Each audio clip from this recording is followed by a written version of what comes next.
welcome to a new video. So today we are going to the Knit and Stitch show. So I'm going along today on the Friday. It's the 10th of October and it's at Alexandra Palace. So I'm getting the train down there with my friends Shannon and Kate, and yeah, we're just gonna have a day of it. So I'm making a vlog of the show, so I'll take you along with me.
It's so cute. Have you seen these? Oh, that's adorable. Yeah, and he's got his little friend. They're really cute. So they're coming out in 3 to 4 weeks. Okay, what, as a pattern? Yeah, they'll come out as a pattern and a kit. Oh, gorgeous. But don't Thank design you. those. Yeah. So smart. Oh, So smart. I'm loving the little frogs. Oh my gosh. Yeah, and they're cute. And It's lovely. Even these little baby bear hats. Oh.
Hi, Stephen. Hi. So my name's Sam. I was just wondering if you wanted to be on my podcast. I would love to. Yeah? What's your podcast name?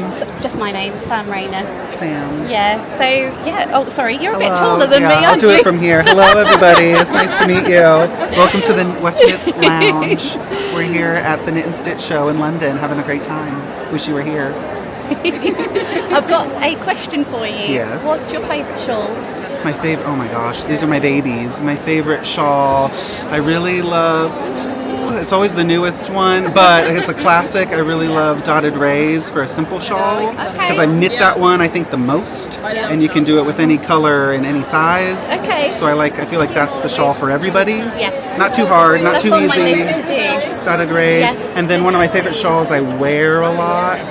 I mean, Exploration Station is a classic. Yeah. And that was my first brioche shawl. And I named my dog after brioche, so I'd have to say that one too. That's lovely. Yeah. So yeah, I'll grab a picture from here. So yeah. Knit and Stitch. Thank you. You're welcome. Are you able to find that for me? Yes. It's like a midnight, October midnight.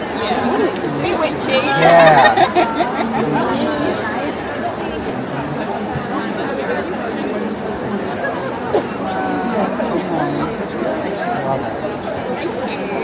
So this is actually my second one. So I only learned it in April 2020. So October 2020 when that one came out was my first ever shawl that I ever made. I did it that October in various purples and greys. It is. But your videos are amazing. They are amazing. They are amazing. Can I ask you to sign? Or can you just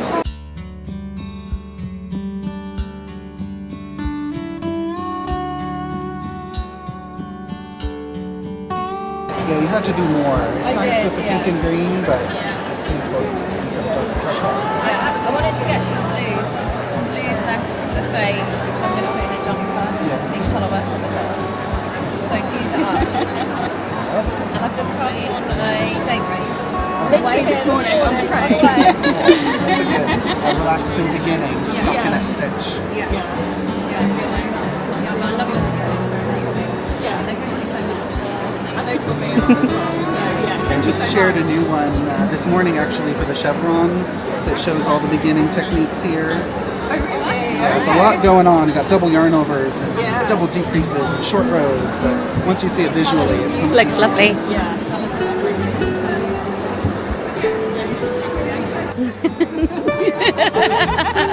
Walking advertisement.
Hello London, how are we feeling today? So this is my first time here at the Knit and Stitch show here in London. I just arrived from Amsterdam. Has anybody been to Stephen and Penelope? Yay! In Amsterdam, yes, yes. So this is our first time here at London, and we're very excited and a little bit overwhelmed. Anybody else? There's a lot Yeah. to take in, a lot of inspiration. So for this next half hour, your only job is to sit, knit, and just enjoy the colorful inspiration. I feel like some of you may have knitted a shawl or two. Has anybody knitted a West Knits pattern before? Just a couple shawl pros. I see the clothwork. It's one of my very first scarf patterns back in 2011. I'm very bad with dates and remembering things, but I remember every year and every occasion by what I was knitting during the time. Anybody else? Started this shawl as soon as I moved to Amsterdam from the Midwest. I'm from the United States. So if you come up and start talking to me quickly in Dutch or any other language, I'm not from Europe. I'm from Oklahoma, born and fled. And now I'm in Amsterdam with my dogs and the yarn shop that I have with my friend Malia and Lou, who are here today. So clockwork. This was one of the very first shawls I did that was a different shape. Has anybody here been knitting for more than 5 years? More than 10 years? More than 20 years? I'm gonna stop there. We don't really need to know how much longer. So I feel like shawls have been around a really long time, but maybe more in the semicircle shapes, and the triangle shapes, and the rectangle shapes. When I started knitting shawls, I said, well, it's just a piece of fabric that you wear around your neck. They can be any shape. So I started experimenting with architectural inspiration, color, and stitch, and it's evolved into this world now full of different shaped shawls, different sizes, and that's what I love about shawl knitting, is that it doesn't necessarily have to fit. Am I right? With garments, maybe it needs to, go over your head. There's some limitations there. So with shawls, I really believe that they're a landscape for us to play with color, texture, and shape. And if it's small, then it's a small shawl. And if it's a bit bigger, like maybe one of these, then it's no longer a shawl, but then, does anybody know what I call these? A schlanket, a shawl blanket. Can everybody say schlanket? Blanket. Schlanket, now you know. There's never a shawl that can be too big. They're really like wearable blankets. And how amazing is this landscape for you to play with different stitches, different colors. So this was a mystery shawl I did in 2020. Has anybody knitted a mystery shawl before? Has anybody never heard of a mystery shawl? Yeah, what the heck is that? What does that mean? So right now we're in mystery season. This is the mystery knit-along season, and it's the time of year where thousands of knitters all around the world, some of you are here today, trust me to tell you exactly what to do with your knitting without knowing what it is that you're knitting. That's scary.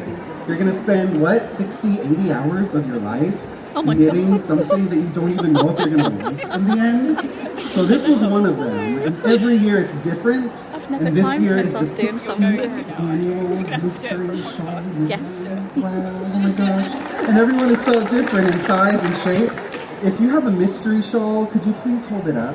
And look at this. This is Slipstravaganza. Would you believe that that's the same exact shawl as this? No, it's more beautiful. How dare you? This is your job as knitters, and what I love about the knitting world is you're not walking into a fast fashion store and picking something off the rack that everybody else has and who knows where it came from, but you're making something to your size, to your style, and there's no rules. Someone telling you what you can and can't knit, and that's what attracted me to knitting, because I'm here, I'm a queer man living in Amsterdam that grew up in Oklahoma. I never knew I'd be on a stage talking about shawls to all of you, but I was just inspired by creativity and color and expressing yourself through what you make. And in the stores, the options are chosen for you. And as a man in Oklahoma, I was like, great, I can have that brown shoe or that pair of black pants, and that's great, but I don't want my options chosen for me. I want to create my style, I want to create what I want to say. And through knitting, we get to do that, and with the fits and the customizations. So I always say that if you're going to make something by hand, like what you just did, then make it grand. Okay, can we remember that? So next time you're doubting, oh, should I add that color pop to my knitting? Yes! There's always another shawl. Always say yes and don't stress, okay? So if you're gonna make something by hand, make it grand. This was the slip stravaganza with all kinds of slip stitches and a little design process. So the feeling, if you participate in a mystery knit along of mine, you don't know when you start the shawl what it's gonna look like in the end. You don't know the shape, you don't know the stitches. So I reveal the design 1 week at a time, and you get an update every week. And you're questioning, after you knit one section, you're like, that's not a shawl. Where is it going? That's exactly what I'm thinking when I'm designing it. Okay? So I'm not standing up here as some genius who has it all figured out. It's just like in life, you start with one moment at a time, knitting in the moment, I call it, and then you play with your options. Can I go in the same direction? Can I pick up and go in another direction? I like to not knit by the rules, so I like to try things that shouldn't really happen. So if there's one design idea, I like to do the opposite technique later and add some holes. And then I make it up as I go. I call it knit-provising. Like knit-provisation, improvising with your stitches. And I think that's the most beautiful thing you can get in your knitting, when you don't force every single choice to happen, but you experiment and play with color, or you substitute a stitch. If you're like, oh, I don't like that stitch, you could do a yarn over instead. So I really like that factor in my knitting of not knowing what it is when I'm knitting. But you can do that with color by following a pattern and making up the colors as you go. Or say, okay, that's a 3-color pattern, but you could add a 4th or a 5th color. So I always like to customize and surprise myself with the finished result. I never would have planned this from the beginning, but as I designed it and experimented and played, it resulted in the final shawl. So that's a really fun aspect of the mystery shawls. Does anybody know the name of this shawl? Rockefeller? You get a ball. This is the Rockefeller shawl. Make a good choice. Pink is always the correct choice. Do we have anybody that loves pink? Pink is a neutral, okay? We as crafters and knitters and crocheters, we have the power to take any color that you love. It can't just be a color that you like, but a color not just that you love, but that you live. Does anybody live in one color? I can see. Will you stand out and show us? Pink, juicy, beautiful. The orange. I can tell by your hair. So you have the power to live in one color, and that color goes with everything, okay? And you can never knit too much with that color. So this is the Rockefeller. Back in 2012, one of the very first shawls I knitted in multiple directions, and this was a big spark of new ideas to start playing with shawls in different construction methods. So it's not top down, it's not sideways, it's top down, upside down, and every which way. So a lot of these types of shawls, if you knit one of them, you'll be able to knit all the rest of my shawl patterns, because there's so many fun techniques to try. Fun part about the mystery shawls is a lot of them come with video tutorials. We have visual learners here. You really need to see, yes, crafters, we're visual people. We need to see charts. We need to see demonstrations. So a lot of these patterns have links to the tutorials. So I'll be sitting with you on your couch and knitting along with you with the videos. Okay, so this is what I love about my mystery shawls. So this is what people knitted in 2012. Beautiful architectural, and the next year they thought they would get something like this. But if you know anything about me, is that you can expect the unexpected. So the next year, this is what people got. They had no idea what they were knitting in 2013, but you need 3 colors. This is the color craving. But the very first instructions were knit 1, yarn over 5 times, slip 1. What the heck are we doing in row 1? That's not a shawl. And by the end, it was all bunched up on your needles, and the final instruction was picot bind off 700 stitches. Like, what is he making me do? And then it resulted in this shape, and a lot of knitters were like, what did I knit? What did you make me knit? That's not symmetrical. Symmetry is just a concept, and perfect and uniform and symmetrical, that doesn't mean that it's perfect. It's just, yeah, it is what it is. I think asymmetry and having something different in your knitting really brings it to life. So the color craving is a really fun, different drapey shape that you can wear all kinds of ways. But this was my favorite mystery knit along because it really represented that you can make a shawl with any construction and have fun with accent color pops. And I really like the unusual yarn overs in this one. And then it changed and progressed, and they've gotten bigger over the years. This was maybe the biggest mystery shawl. And this is not the amount of colors that was in the final pattern, but this is fun to see that when I'm coming up with new designs, what inspires me most about knitting is color and multicolored projects. So I lay out a big pile of yarns, and I have quite the stash at home, so that's easy to do. Anybody else have a room of their crafting supply? Yeah, yes. Yes, that's not something to feel guilty about either, because are you aware that your yarn is a collection? Yeah. We're not hoarding anything, we're not hiding anything, we're displaying and collecting. And are you aware that collecting yarn is one hobby? Yes. And knitting it is a different one. Yes. Same with quilting. Yeah. Quilting fabric is filled with inspiration. You display it in your home. I grew up with my grandma and mother, and my grandma had a basement filled with fabric. So I learned very early on from my grandma and my mom. They were musicians, a classical singer, which is where I got my singing interest from, and my grandma was a pianist, and up until her last years, 94 years old, she was playing West Side Story, playing piano, and it was just creativity and color were her whole life. So that's where it came from, this acceptance for your unique color tastes and creativity. But it was very common that if you love to craft or if you have a hobby, you have a room for that hobby. Yeah. You collect all the fibers. So once you have so many colors, you can really mix them up for a style like this. And when I make my first version, I'll often have a lot of colors like this texture time, and I improvise and I discover the design details as I knit, and then I'll often knit it a second time or write the pattern down as I go, and then I'll knit another version or do a final. So the final version of this you have. How different are these? And equally beautiful. Oh yeah. Peaches. So it's amazing how different each design is with your own interpretation.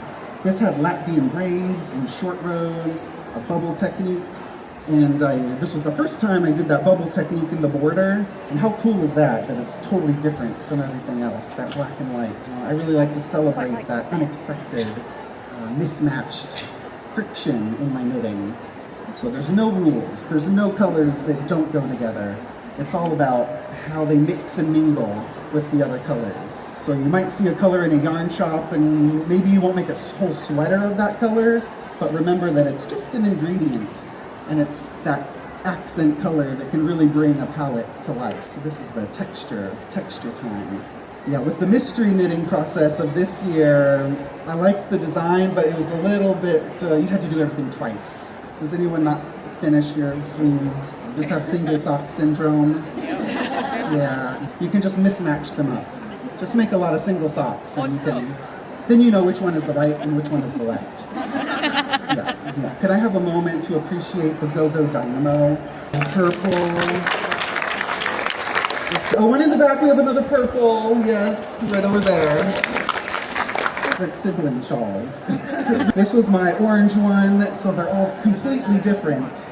And what I've learned to encourage with my mystery knitters in the mystery knitting season is to modify your colors. This was written for 2 colors, but yeah, they had extra color pops. That's what I really love about knitting, is that you can customize it, and anytime you run out of yarn, I believe that's never a problem in knitting.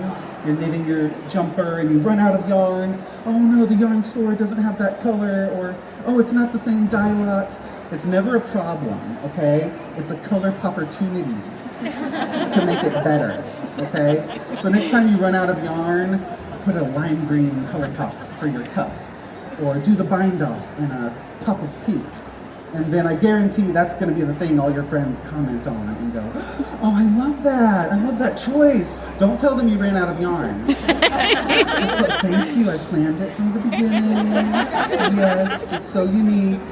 So yeah, I love these extra color pops. I call them mohair dares. When you add an accent of mohair to your knitting, it spices up the palette and makes it extra soft and fluffy. Honestly, half of the design decisions I make are because I'm bored or I ran out of yarn. So don't always think it's some genius forethought in the process. How did you decide to do that? Most of the time it's, well, that technique was really technical, I had to focus on it and I wanted something easy, so I changed the pattern. But then I write it down and you follow it so strictly, but I really just make it up as I go. I want you to do that as well with your knitting, and you can start with color. If something's designed with 2 colors, make it in 5 colors. Or if something's designed with 20 colors, make it in 2 colors or 1 color.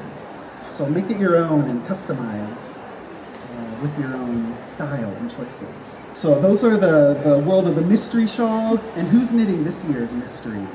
The mystery musicale. There's a lot of knitters in the UK knitting the musicale. And do we love the first section? Does anybody have it? So we started Clue 1 last week. We're on the Clue 2, the second section. So this is a music-themed knit-along. Beautiful, beautiful. So we have these sound waves, and it's like an orchestra seating with all the people in the audience of that first shawl. And then there's going to be 2 more sections, so we'll see what kind of shape. Do you think it's going to be a triangle shape or a rectangle shape? Do you know? No? We'll see. We'll see at the end of the month. Wendy, do we have the microphone? If anyone has any questions, I'll share some more shawls. What was the first thing you ever knitted? The first thing I knitted was a scarf, like many of us. And I did finish it eventually, but I never teach anybody a scarf as their first project, because it goes on and on and on and on. But I made a scarf with this squeaky, chunky, turquoise acrylic yarn. Loved the color, and it wasn't until 3 years later that I realized, oh, this yarn doesn't squeak. And I tried merino for the first time, and it was Malabrigo. And ever since then, I just love that buttery merino. It's one of my favorite fibers. How long is your design process for the mystery shawls, for example? For the mystery shawls, Yeah. how long is the design process? Usually it's about 2 months of working on the pattern and doing a few other things. I was knitting some dog sweaters at the time for my 2 dogs. But for 2 years, I'm really working on the experimentation, knitting the first version, writing the pattern, having it tested, and then I want to make sure it's tested and no errors before I start filming the video tutorials. Because I don't want to film hours of videos and then there'll be 2 or 3 errors that I have to refilm. So it's about 2 months of a whole process of designing each mystery shawl until it's a final finished pattern. And the other designs take anywhere between 2 days for like a little sock, to design a sock, to 2 years. Yeah. We have some of those languishing works in progress at home. Does anybody have a basket full of whips? Works in progress. Okay, if you have less than 10 works in progress, you need to cast on 5 things tonight. Okay? Make us feel more normal, all right? If you have more than 20 works in progress, you're a professional. How many projects do you have on the go at any one time that are new designs coming? So how many new designs might we expect from you in, say, the next year? I was just counting the other day and thinking like maybe I need to slow down a little bit. But I do so many different types of designs now, from sweaters, blankets, and shawls. And a lot of the shawls have coordinating socks that you can knit for them. This year there's already been over 50 patterns, but in different categories. So at any time right now, there's probably 20 to 30 in different stages of the process that will come out later next year. So you have quite a lot of multitasking and things happening at different stages. But I have a lot of help. I have a team at Stephen and Penelope that help with the testing and some of the sample knitting. So it's a very big collaborative process to have things going at the same time. What part of either knitting or what thing that you've created has brought you the most joy? That's a good question. As a physical, actual item of knitting, my answer would be the multicolored marled projects that are like stash busting. I really like just diving into those buckets of yarns and making a big blanket or a big jacket. I have a lot of marled patterns. So I like the multicolored because every 2 rows you can make a different color choice. And not a physical thing, but what I've appreciated most about 16 years of designing patterns and 20 years of knitting, nothing compared to some of you. But what I appreciate most is I knit as a hobby, and it became my passion and then career. But all of my best relationships that I've made in life are through knitting. And that happened by following that passion and your path in life. And for me, that comes from my upbringing. It was having very creative musical parents. And I didn't realize till later that it was not normal to always follow that instinct or follow that passion or that talent. Nobody ever forced me to become something or tell me where to go or what to do. But I was one of 3 boys. My 2 brothers went into the military, and I am knitting, and I moved to Amsterdam to study dance. And my mom was always taking me to the yarn shop, taking me to dance class when I was the only boy in dance class in a very conservative state in the US. And it was just from when I was 5 years old, I could always remember whatever you love to do and whatever your passion was is how you would make a living out of life. And that wasn't normal, I think I realized till later, but yeah, I feel lucky to have that been the expected thing, and it was knitting, and yeah, I'm here today. So yeah, all the best relationships I've had in my life came from that. Do you knit every day? Pretty much, yeah. Don't we all though? Yeah. If we could, yeah. Some days I don't knit. Maybe if I'm traveling more or working on video edits and doing other things around knitting. When I want to relax, I knit. If I'm stressed out, I knit to calm me down. Or if I'm feeling low or something difficult is going on in life, I knit to uplift. And that's a quality I like about crafting and making in general, is that there's so many entry points to it. It can really calm you down and you can hide and just be alone with it, or you can be out like we are today and connect with other people through it. And yeah, that's what I love about it, but I'm knitting every day. Sometimes 30 minutes, sometimes 8 hours. Hopefully 8 hours this weekend, with my dogs on the couch this weekend. I'm a really basic knitter, but could I attempt one of your shawls, do you think? I would start at the very beginning with the Boneyard shawl. That was my first shawl design, the Boneyard shawl. It was named after the Boneyard Arts Festival in a town where I went to college. And it's a very simple triangle, and there's a free video tutorial on YouTube. I'll show you every step. Not personally, but on the internet. Yeah, the Boneyard shawl I would start. They'll be just next door until 5 o'clock today, so don't be shy. So yeah, come say hi, and happy to take pictures, help you pick out colors, and get inspired. Thank you very much. You're very generous with your knowledge and your time. Thank you. Yeah.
I always find it so fascinating. I don't spin. It's one of the most soothing things I've ever learned. Yeah, I bet it is. How long does it take you to make like 100 grams? It depends on the thickness. Yeah. So for like a nice chunky, if I did a super chunky for a hat, Yeah. you know the sort of hat you can knit on 10mm needles in an Yes. afternoon. Yeah. That would probably take me about half an hour to spin Wow, that. okay. Whereas a 4-ply plied Yeah. would take me probably 2 days. Okay.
like little toys hiding amongst the yarn.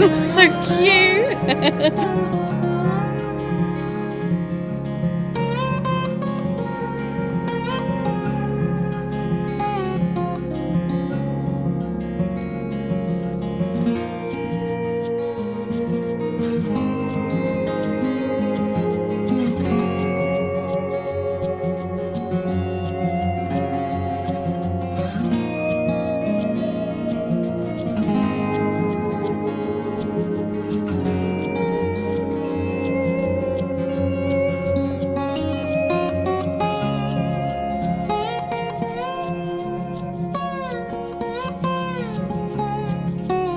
I like that. Is that an ice cream scoop? Yeah.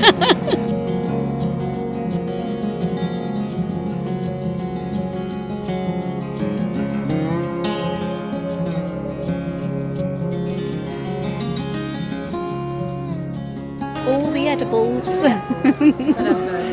And you got dessert as well. And a drink, of course. Oh yeah. Yeah, so the bottle Toft takeaway.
So it's the end of the day at Ali Pally, the knit and stitch show, and I've had an amazing day. I did split off from Shannon and Kate just to get a few stalls filmed, but yeah, I only bought one skein of yarn. Can you believe it? But yeah, my highlight of the day was definitely meeting Stephen West, and I did a little mini interview which you would have seen. But anyway, I'm going to find Shannon and Kate, and then we're going to make our way back to the train station. So yeah, come along with me.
So it's the next day. We got home quite late, so that's why I didn't do an outro.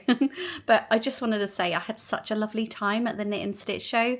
We did go on the Friday, so maybe not as busy as the Saturday. I did go last year on the Saturday, and it was a sold out show, and it was very busy. I did a vlog on it last year, but I did watch it back the other day, and it wasn't quite up to my standards now. But anyway, I hope you enjoyed this video.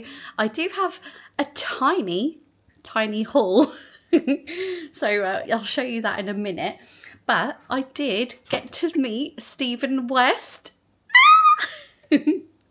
So I got a signed autograph from him. So yeah, I had such a lovely time, and honestly that was the highlight of my day. It was meeting Stephen West. So I got to do a little mini interview with him, and my question for Stephen was, what is your favourite shawl?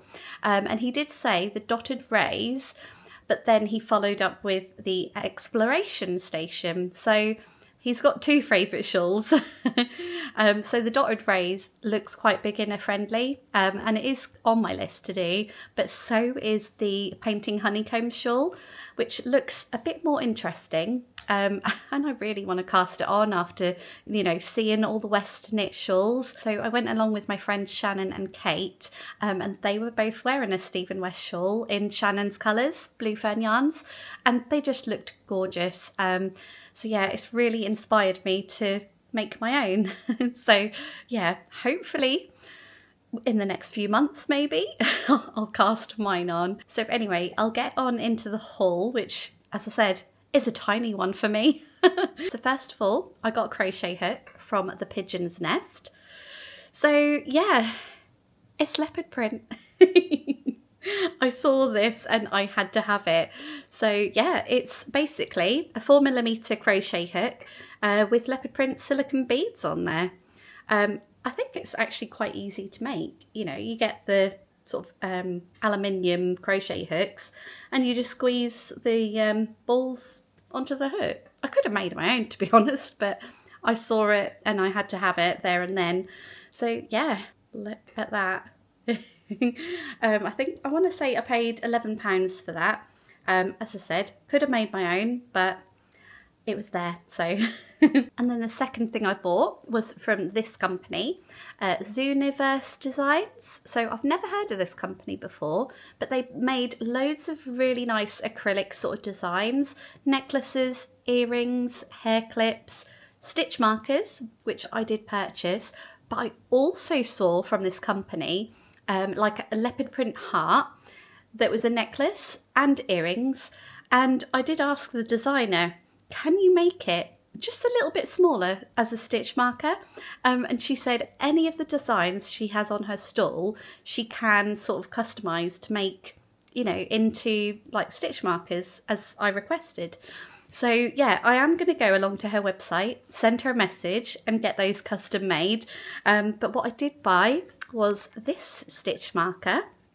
So it's just an acrylic heart in sort of glittery acrylic. So yeah, I'm a sucker for a stitch marker. I've got so many now, but yeah, I just had to have one, and I will probably be ordering more in leopard print. So they were my non-yarny purchases. And then the yarn purchase I bought was, well, yeah, I say yarn because it was a single skein of yarn. That is not like me at all. But I mean, to be honest, there was so many lovely yarns. I have seen some of them before fairly recently. So Creative Anarchy was there. I love her yarns, but I have sort of fairly recently bought a sweater's quantity of her yarn. So, you know, I've looked at her yarn, I've made the purchases that I want to make, so I didn't make any more. And that goes same for Debonair Yarns. I have recently bought like a t-shirt quantity of yarn from her. Had a look again, but nothing just popped out at me until I got to the Wool Kitchen. And I picked up this. Yeah, look at that. So this is on the colourway Cosmic Girl, and it is so squishy. This is 50% merino and 50% silk. So yeah, it's very, very soft. So I did see a sample of a shawl. It was the Stop, Drop and Pop shawl. I believe Maddie from the House of Langford has made one. And yeah, I saw the sample and I thought I could potentially make that with one skein of yarn. So that is the plan. And yeah, just look at that. I just loved, you know, the neon pinks in there. Yellow isn't my colour, but blended together, they look really nice. And the sample was made in a DK yarn. So they said they used 2 skeins of DK to make that sample, but the blue was like a slightly darker blue. So because this has silk in the yarn, it is a slightly lighter blue. But yeah, I just loved it. I love the squish and I love the colours. Look at that. So I've got nothing like that in my stash of yarn. This is a assigned pooling yarn, I think they call it. So yeah, I purchased this. Oh, and they also gave me this little pin because last year they celebrated 10 years of sort of being a business. So yeah, that was my skein of yarn. So that was my haul, believe it or not. If you've watched any of my other videos, you know, like Easter Anglia Yarn Festival, the Summer Wool Festival, you would have seen, oh, and Yarndale, you would have seen my haul was a lot bigger. So I was really reserved, and actually Shannon and Kate done much better than me, and they bought no yarn. It was mostly sort of like fabrics and things like that. So not really yarn related at all. But yeah, I was very reserved, and I'm quite proud of myself. So anyway, I hope you enjoyed watching this video. If you haven't already, do consider liking and subscribing, because that will really help my channel, you know, and put it out to others who are looking for this sort of content. So with all that being said, thank you so much for watching, and I'll see you in the next one. Bye!